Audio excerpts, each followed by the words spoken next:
The price of freedom may be high, but apparently it only costs $39.99 to fling around some hefty equipments and run down your opponents with Captain America First Avenger. This new secret layer Jeskai commander screams Voltron, but we're gonna superhero land ourselves into a more non-combat damage based deck, utilizing high CMC equipment and damage doublers and triplers to beat down our opponents. For a red, white, and blue, we get a star-spangled 4/4 human soldier hero with some very interesting abilities. When we move to combat on our turn, we get to attach up to one target equipment to Mr. Rogers, negating any equip cost. However, it's his first ability that is truly interesting, letting us pay 3 mana to unequip an equipment attached to Cap to toss it around and deal damage based on its CMC divided up to 3 different targets. So if we have something like Embercleave attached to Cap, we can pay 3 mana at instant speed and unequip it to dish out 6 damage divided as we want up to 3 different targets. We can either do all 6 of it to a single player, or maybe 2 damage across 3 different creatures. The choice is yours. The plan is to suit up with some large equipment and start tossing them around to either keep the board in check or start dwindling down our opponent's life totals.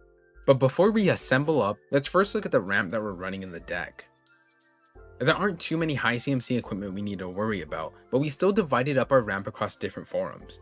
We of course have our artifacts with Soul Ring, Arcane Signet, Thalwar Stone, and Mind Stone for our early turn plays. But we've also included Thran Dynamo and Gilded Lotus because of their ability to tap for 3 mana, completely covering our commander's first ability's cost. And since we're running quite a few artifacts, we've also included Ethereum Sculptor and Semblance Anvil to help reduce the cost of those artifacts. We've even got some rituals in the form of Pyretic Ritual, Seething Song, and Mana Geyser for explosive turns or activating our commander's ability more than once. But with the ramp covered, let's move on to the card draw. Again, similar to a ramp, our card draw is spread out across different types. Insight is a bit of a pet card of mine and definitely is a sleeper. Getting a draw every time an opponent casts a green spell is super strong, especially if there's more than one player playing green at the table. Windfall and Wheel of Misfortune are cheap and low cost wheels to refill our hand once we get low on cards.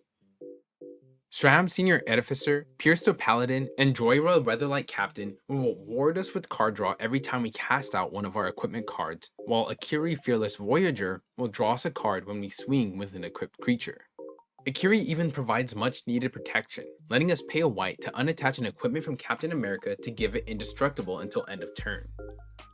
And since the deck is centered around non-combat damage, Virtue of Courage will be a huge card advantage generator, exiling cards that we may play until end of turn based on how much non-combat damage we do.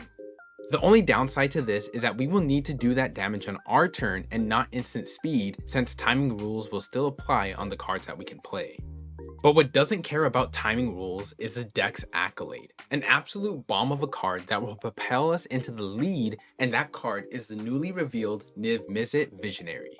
It also cares about non-combat damage, but instead it will draw us a card based on how much of that damage is dealt. It also has the added benefit of giving us no max hand size on a 5/5 dragon body. It's an insanely strong card for this deck and will definitely be a popular pick once Foundation releases. But with the basics taken care of, let's start to look at what equipments are in the deck that we are running. First, we have some equipment that provides some much necessary protection. Hammer of Nazan and Mithril Coat will give Captain America indestructible, protecting him from most board wipes and removal while letting him block any creatures that swing our way.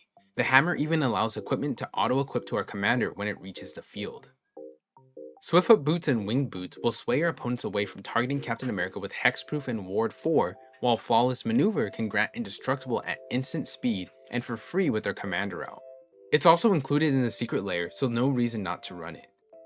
Then we have some support and Voltron style equipment. Even if the main focus of the deck isn't to deal 21 commander damage, it's still quite possible, so we've included Loxodon Warhammer and Basilisk Collar for some nice life gain when Captain America decides to attack. It's also worth noting that having Death Touch on this commander is insanely good, allowing us to only assign 1 damage to a creature when activating Captain America's first ability, since 1 Death Touch damage is lethal. Blackblade Reforge will pump our commander to a large beater, getting bigger based on the number of lands we control. But Captain America can also get toxic with Grafted Exoskeleton, giving him infect that will close out games quickly when dealing damage with his first ability. All we need to deal is 10 damage, and it will definitely be possible once we have some damage doublers out. Now, Chainsaw is an interesting equipment. On ETB, it deals 3 damage to a creature. Then, whenever one or more creatures die, it gets a rev counter that in turn pumps the equipped creature based on the number of rev counters on it. It fits perfectly on theme since we will be dishing out damage to creatures. Plus, what's more scary than Captain America running after you with a chainsaw in hand? And last up, the secret lair also includes Sword of War and Peace, so I'd be insane not to include it. It's on theme, has amazing art, and gives protection from some very useful colors. Now let's take a look at the higher CMC equipment we plan to throw around at our opponents and their creatures. Ramasian Greatsword is a 5 CMC equipment that has Convoke and gives our commander +3/+1 in Trample. Scytheclaw is another 5 CMC artifact, this time making our opponent lose half their life total when they're hit by the equipped creature. Batterskull will give our commander some nice lifelink and vigilance while pumping it by +4. Hexplate Wallbreaker is another 5-drop that provides us with additional combat each turn when we decide to attack. Moving into the 6 CMC equipment, we have Meteoric Mace that has Cascade and gives Trample to our commander. Argentum Armor gives a hefty +6/+6 while also letting us destroy a permanent when attacking. Again, Captain America lets us equip these artifacts for free, so we will not be paying that equip cost of 6. Embercleave is another great 6-drop, potentially costing less based on attackers and giving double strike and trample to the equipped creature. Cauldron Complete is our 7 CMC equipment that gives so much to our commander. The equipment itself has Indestructible, but also gives our commander Indestructible, along with First Strike, Trample, Haste, and +5/+5. It even exiles creatures that are dealt combat damage by our commander. But the true big drop that we want to be throwing around is Excalibur Sword of Eden. It's a 12 drop that costs X less based on the number of historic permanents we control. It gives +10/+10 in vigilance, but its main purpose will be to boomerang that sword around to our opponents to close out the game. Now that we've mentioned all the equipment for the deck, let's take a closer look at the support cards that will push the deck to be even more aggressive and consistent. First, we have some cards that double and triple the damage we will do with Captain America. City on Fire is a hefty 8-drop, but can be convoked out for cheaper. Dictate of the Twin Gods will double everyone's damage, but with Captain America out, we can control what creatures stay on the field and not. Rollercoaster Ride is a damage doubler once that Delirium requirement is reached, but also acts as a mini board wipe on ETB. And last up we have Soulfilm Mayhem Dominus and Gisela Blade of Gold Knight that also enable double damage on some bodies. However, if damage somehow manages to reach our way, we can shield it off to someone else with Deflecting Palm. We also have Mother of Runes to protect our commander, but she can also let us get in for a free attack if we give protection against the color of blockers an opponent may have. Stonehero Giant will let us tutor for equipment cards to then attach to our commander. Brunner Battlehammer will make our equipment cost 0 while also pumping equipped creatures.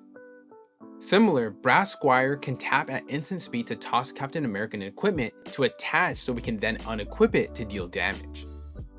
Spiteful Banditry can make us some treasure when we begin to kill off some creatures. Sigarda's Aid will let us flash out equipment that will then auto-attach to our commander. And Ruhan of the Fomori is an alternative 7/7 beater that makes games so much fun by being forced to attack random players. However, the true underdog of this deck, the hidden hero, is the enchantment Repercussion. It will make all players take damage every time one of their creatures is dealt damage. That means with our commander's ability, we will only need to target damage to creatures while still dishing out damage to our opponents. It's a card that makes blocking worse and turns on the turbo for this deck. And with that, the deck is complete. To see a full list including all the removal and lands we've included, visit the link below. Captain America First Avenger seems to be an insanely fun card with a couple different build options. If you enjoyed the video, be sure to give it a like and consider supporting the channel by using our TCG player affiliate link below.